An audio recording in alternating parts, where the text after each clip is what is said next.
শীর্ষ সন্ত্রাসী শামসুল হক ওরফে বদাফুলা নৌবাহিনীর উপস্থিতি টের পেয়ে দৌড়ে পালানোর জন্য চেষ্টা করলে আভিযানিক দল তাকে ধরে ফেলে। ত্রয়োদশ জাতীয় সংসদ নির্বাচনের নিরাপত্তা নিশ্চিত করতে চলমান বিশেষ অভিযানে টেকনাফে আগ্নেয়াস্ত্র সহ ওয়ারেন্টভুক্ত শীর্ষ সন্ত্রাসী শামসুল হক ওরফে বদাফুলাকে আটক করেছে বাংলাদেশ নৌবাহিনী। রোববার 18 জানুয়ারি দিবাগত রাতে টেকনাফ উপজেলার নাজিরপাড়া এলাকায় এই অভিযান পরিচালনা করা হয়। নৌবাহিনী সূত্র জানায়, গোপন তথ্যের ভিত্তিতে শীর্ষ সন্ত্রাসীর অবস্থান জানতে পেরে যৌথ অভিযান চালানো হয়। অভিযানে বদাফুলাকে ধাওয়া করে আটক করা হয়।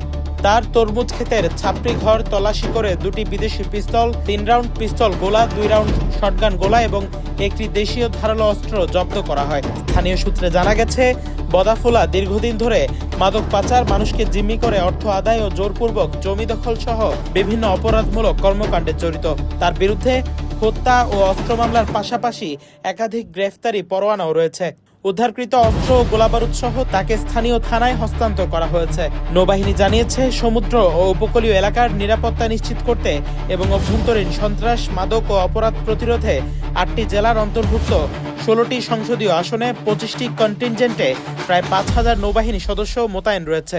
এই উদ্যোগ একটি সুষ্ঠু ও অবাধ নির্বাচন নিশ্চিত করার লক্ষ্যে নেওয়া হয়েছে। অস্ত্রসহ আটককৃত ব্যক্তিকে পরবর্তী আইনানুগ ব্যবস্থা গ্রহণের জন্য স্থানীয় থানায় হস্তান্তর করা হয়।